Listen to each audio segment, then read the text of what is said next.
سلطان صلاح الدین ایوبی نے کہا، تم نے صحیح نہیں سوچا غیاث بلبیس، مصر میں ایسے لوگ موجود ہیں جو ان تحریروں اور اشاروں کو سمجھ سکتے ہیں۔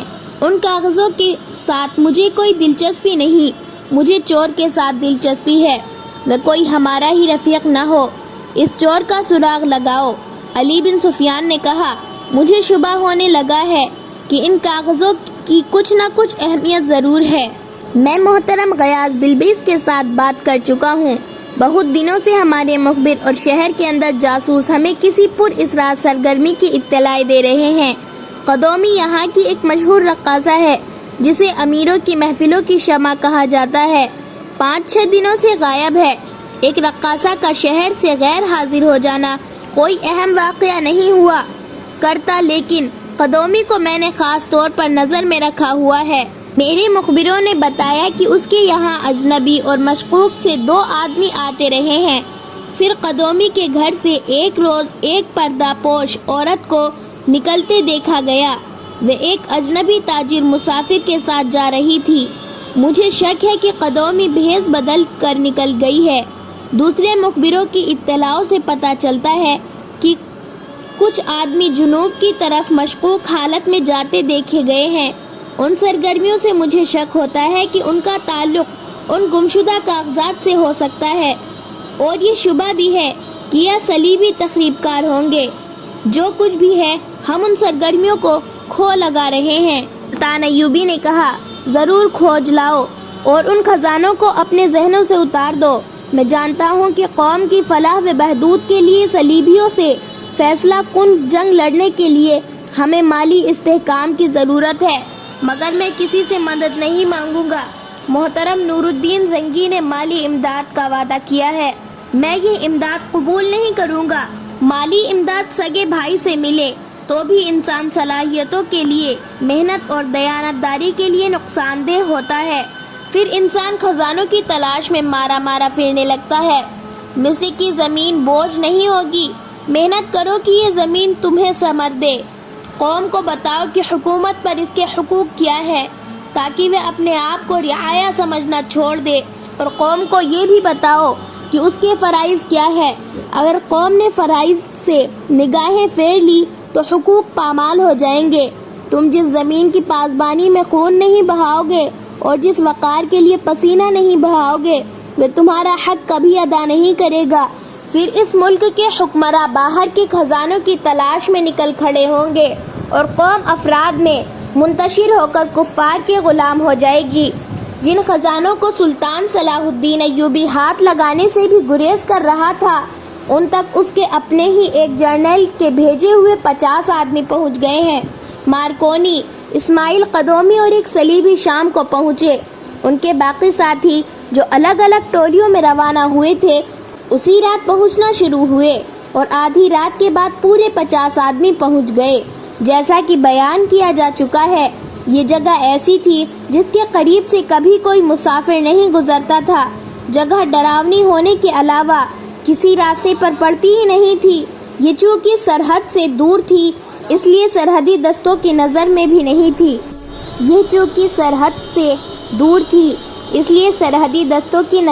نہیں تھی۔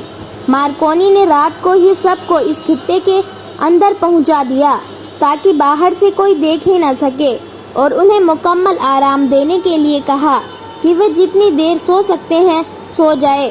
یہاں سے آگے پیدل جانا ہوگا، اور یہ سفر جسم کی بجائے اعصاب کو زیادہ تھکا دے گا۔ مارکونی خود قدومی کے ساتھ اپنے خیمے میں چلا گیا۔ وہ سب اس وقت جاگے جب سورج ان ٹیلوں کے اوپر آ گیا جس کے دامن میں سب سوئے ہوئے تھے۔ مارکونی نے انہیں بتایا کہ وہ کون سا سامان، اوزار اور ہتھیار وغیرہ اپنے ساتھ لے۔ ان میں مضبوط رسے، کدالیں اور موٹی سلاخیں بھی تھی، اور ہتھیاروں میں تیر کمان اور تلواریں۔ راستے کی مشکلات کے متعلق بھی اس نے سب کو بتا دیا۔ اس دیوار کے متعلق بھی انہیں ذہنی طور پر تیار کر دیا جس سے اس کا ایک ساتھی گر کر ہمیشہ کے لیے لاپتہ ہو گیا تھا۔ اس نے انہیں رونے کی آوازوں سے بھی خبردار کر دیا جو اس علاقے میں سنائی دیتی تھی۔ اونٹوں کو ساتھ نہیں لے جایا جا سکتا تھا، ان کی دیکھ بھال کے لیے اس نے صرف ایک آدمی کو پیچھے رہنے دیا۔ قدومی کو وہ ساتھ نہیں لے جا سکتا تھا۔ اسے توقع تھی کہ کہیں کوئی راستہ اندر جانے کے لیے مل ہی جائے گا اور وہ قدومی کو اس راستے سے لے جائے گا۔ قدومی کی حفاظت کے لیے بھی ایک آدمی کی ضرورت تھی۔ اس کے لیے صرف اسماعیل موزوں آدمی تھا۔ مارکونی نے کہا، تم قدومی کے لیے یہی رہو گے، لیکن یہ خیال رکھنا کہ تمہاری حیثیت اس لڑکی کے مقابلے میں کچھ بھی نہیں۔ اس کی آرام اور حفاظت کے تم ذمہ دار ہوں گے۔ میں بہت جلدی واپس آ رہا ہوں، تم دونوں کو ساتھ لے جاؤں گا۔ وہ اپنی پارٹی کو ساتھ لے کر چل پڑا۔ اس راستے سے وہ واقف ہو چکا تھا۔ بے خوف خطر چلتا گیا۔ جیوں جیوں یہ آدمی آگے بڑھتے جا رہے تھے، ان پر خوف مسلط ہوتا جا رہا تھا۔ وہ صحراؤں سے پوری طرح واقف تھے، مگر ایسا خطہ اور اس قسم کے پہاڑ انہوں نے کبھی نہیں دیکھے تھے۔ اور وہ جب اس جگہ پہنچے جہاں رونے کی آوازیں آتی تھی تو سب بدک کر خلاؤں میں دیکھنے لگے۔ بلا شک و شبہ عورتیں رو رہی تھی۔ ان آدمیوں میں 2-3 ایسے بھی تھے جنہوں نے اس کے علاقے کے متعلق وہ تمام ڈراؤنی کہانیاں سن رکھی تھی جو بہت مدت سے مشہور تھی۔ انہوں نے اپنے صلیبی ساتھیوں کو بھی یہ کہانیاں سنا کر ڈرایا۔ وہ سب ڈر کی گرفت میں پہلے ہی تھے، لیکن انہیں جو انعام بتایا گیا تھا اس میں اتنی طاقت تھی جو ان کے خوف کو دبا رہی تھی۔ اس کے علاوہ وہ صلیب کے تنخواہ دار ملازم بھی تھے اور مارکونی ان کا افسر تھا۔ وہ انعام اور حکم کی پابندی کے تحت چلے جا رہے تھے۔ رونے کی آوازوں پر وہ بت کے تو مارکونی نے انہیں بتایا کہ یہ عورتیں یا عورتوں کی بدروہیں نہیں، یہ ہوا کی آوازیں ہیں، مگر وہ ڈرتے رہے اور آگے ہی بڑھتے گئے۔ اس وقت سورج غروب ہو رہا تھا۔ اس وسیع اور بے انتہا گہرے نشیب تک پہنچے جو انہیں قدرتی دیوار پر چل کر پار کرنا تھا۔ مارکونی کو وہاں کچھ مشکلیں پیش آئی۔ دیوار پر پاؤں رکھنے سے سب گھبراتے تھے۔ مارکونی آگے آگے چلا۔ وہ ایک بار اس خطرے سے گزر چکا تھا۔ اس کے پیچھے دوسرے آدمی نے دیوار پر قدم رکھا اور باقی بھی چل پڑے۔ سورج اس جہنم میں ہی روپوش ہو گیا تھا۔ اس سے یہ فائدہ ہوا کہ کھائی کی گہرائی نظر نہیں آتی تھی۔ مارکونی دیوار عبور کر گیا۔ اسے ایسی چیخ سنائی دی جو تہہ کی طرف سے جا رہی تھی۔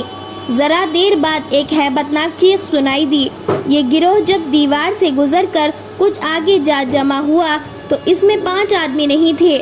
مارکونی نے انہیں بتایا کہ اس سے آگے کوئی ایسا خطرہ نہیں ہے اور وہ منزل کے قریب آ گئے ہیں۔ اس نے اس امید کا اظہار بھی کیا کہ ان کی واپسی اس راستے سے نہیں ہوگی بلکہ سیدھا اور آسان راستہ مل جائے گا۔ رات بہت گہری ہو چکی تھی جب وہ اس جگہ پہنچے جس کے نیچے وسیع سرسبز خطہ تھا۔ مارکونی نے تمام آدمیوں کو وہاں سے تھوڑی دور چھپا دیا۔ 2 آدمی اپنے ساتھ لیے اور باقی سب سے کہا کہ ان کے پاس جو کچھ بھی ہے وہ کھا کر سو جائے، انہیں ضرورت کے وقت جگا دیا جائے گا۔ مارکونی 2 آدمیوں کو ساتھ لے کر اس جگہ کی دیکھ بھال کے لیے چلا گیا۔ نیچے موت کا سکوت تھا، کہیں کہیں ہلکی روشنی بھی نظر آتی تھی۔ وہ اور زیادہ قریب جانے سے ڈرتا تھا۔ اس نے حملہ صبح کے لیے ملتوی کر دیا اور اپنے آدمیوں کے پاس واپس چلا گیا۔ قدومی اور اسماعیل اکیلے رہ گئے تھے۔ قدومی ان ہنگامہ خیز محفلوں کے عادی تھے جن میں شراب اور دولت پانی کی طرح بہتی تھی۔ مارکونی اسے اس ہولناک ویران میں لے آیا تھا اور اسے ایک آدمی کے ساتھ تنہا چھوڑ گیا تھا۔ اسماعیل اسے جانتا تھا۔ وہ اسماعیل سے واقف نہیں تھی۔ اسماعیل جرم اور گناہ کی دنیا کا انسان تھا۔ اس کی شکل و صورت اتنی اچھی اور طبیعت اتنی شگفتگی تھی کہ قدومی نے اسے کوئی عام آدمی نہ سمجھا، لیکن اسماعیل اس کے ساتھ بات کرنے سے گریز کر رہا تھا۔ شام کے وقت اس نے قدومی کو بھنا ہوا گوشت گرم کر کے دیا اور شراب بھی اس کے آگے رکھ کر کہا کہ کھانا کھا کر سو جانا، کوئی ضرورت ہو تو خیمے سے بلا لینا۔ وہ باہر نکل گیا۔ قدومی نے کھانا کھا لیا، شراب بھی حسب عادت پی لی، لیکن تنہائی سے پریشان کرنے لگی۔ اسے اپنے حسن اور ناز و ادا پر چونکہ فخر تھا، اس لیے اسے توقع تھی کہ اسماعیل اس کے قریب ہونے کی کوشش کرے گا۔ اس فخر میں تکبر اور غرور تھا۔ مگر اسماعیل نے اس کی طرف ایسی کوئی توجہ نہ دی جس کی قدومی کو توقع تھی۔ قدومی کو نیند نہیں آ رہی تھی۔ وہ اپنے خیمے سے نکلی اور اسماعیل کے خیمے میں چلی گئی۔ وہ ابھی جاگ رہا تھا۔ قدومی کے لیے اس نے دیا جلا دیا اور پوچھا کہ وہ کیوں آئی ہے۔ قدومی نے کہا کہ اس کی طبیعت گھبرا رہی تھی۔ وہ اس کے پاس بیٹھ گئی اور پوچھا، تم شاید مسلمان ہو؟ اسماعیل نے جواب دیا، تمہیں مذہب سے کیا دلچسپی ہو سکتی ہے؟ تمہاری دلچسپی انسانوں کے ساتھ ہے، کسی کے مذہب کے ساتھ نہیں۔ میرا نام اسماعیل اور میرا کوئی مذہب نہیں۔ قدومی نے مسکراہٹ اور حیرت سے کہا، اوہ تم ہو اسماعیل، احمد درویش کے خاص آدمی۔ اس نے پوچھا، یہ آدمی کون ہے؟ کہاں سے آیا ہے؟ وہ مارکونی کے متعلق پوچھ رہی تھی۔ اس نے اپنا نام سلیمان سکندر بتایا ہے، لیکن یہ مسلمان معلوم نہیں ہوتا۔ اسماعیل نے کہا، یہ مصری بھی نہیں اور یہ سوڈانی بھی نہیں اور سلیمان سکندر اس کا نام نہیں۔ قدومی نے پوچھا، پھر یہ کون ہے؟ اس کا اصلی نام کیا ہے؟ اسماعیل نے کہا، میں اس کا نام نہیں بتا سکتا، یہ راز چھپائے رکھنے کے لیے مجھے معاوضہ ملتا ہے۔ تمہیں اس سے کوئی دلچسپی نہیں ہونی چاہیے کہ یہ کون ہے۔ تم منہ مانگی اجرت پر اس کی تفریح طبع کے لیے آئی ہو۔ یہ تمہارا پیشہ ہے۔ اس نے تمہیں خزانے میں سے کچھ حصہ دینے کا وعدہ کیا ہوگا۔ قدومی نے کہا، وہ تو میرا حق ہے، اس نے مجھے اجرت دی ہے۔ وہ اس خطرناک بیابان میں ساتھ آنے کے لیے بہت ہی تھوڑی ہے۔ میں تو خزانے میں سے حصہ لینے کے وعدے پر ساتھ آئی ہوں۔ اسماعیل نے پوچھا، کیا تمہیں یقین ہے کہ تمہیں وہ حصہ دے دے گا؟ اور کیا تمہیں یقین ہے کہ اسے وہ خزانہ مل جائے گا جس کا حصہ وصول کرنے کے لیے تم آئی ہو؟ میں اتنی قیمتی لڑکی ہوں کہ لوگ مجھے خزانوں کے عوض خریدنا چاہتے ہیں۔ قدومی نے غرور کے لہجے میں کہا، یہ شخص تو میری قیمت ادا ہی نہیں کر سکتا۔ میں ایسے امیر زادوں اور شہزادوں کو اپنا غلام بنا کے رکھا کرتی ہوں۔ اسماعیل نے مسکرا کر کہا، کب تک؟ زیادہ سے زیادہ 2 سال۔ سب کے بعد تمہاری قیمت اتنی گر جائے گی کہ تم پاگلوں کی طرح دوڑتی پھروگی۔ تمہیں پوچھے گا کوئی نہیں۔ جن کے پاس خزانے ہیں انہیں ایک اور قدومی مل جائے گی، تم جیسی کئی مل جائیں گی۔ سنو قدومی، اتنا غرور نہ کرو۔ قدومی نے کہا، کیوں نہ کروں؟ یہ شخص جو اپنا نام سلیمان سکندر بتاتا ہے، میرے طلسم میں ایسا گرفتار ہے کہ اس نے مجھے قسمیں کھا کر کہا تھا کہ وہ صرف میرے لیے خزانے کی تلاش میں جا رہا ہے۔ وہ مجھے سکندریہ لے جائے گا، جہاں ہم سمندر کے کنارے محل بنائیں گے۔ پھر میں رقاصہ نہیں رہوں گی۔ کیا تمہیں اس میں کوئی شک ہے؟ اسماعیل نے کہا، شک نہیں، مجھے یقین ہے کہ اس نے بہت بڑا جھوٹ بولا ہے۔ میں اپنی اجرت کے لیے اس کے ساتھ آیا ہوں۔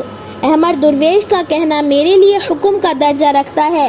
اس نے کہا کہ اس کے ساتھ جاؤ۔ میں آ گیا۔ یہ میرا پیشہ ہے۔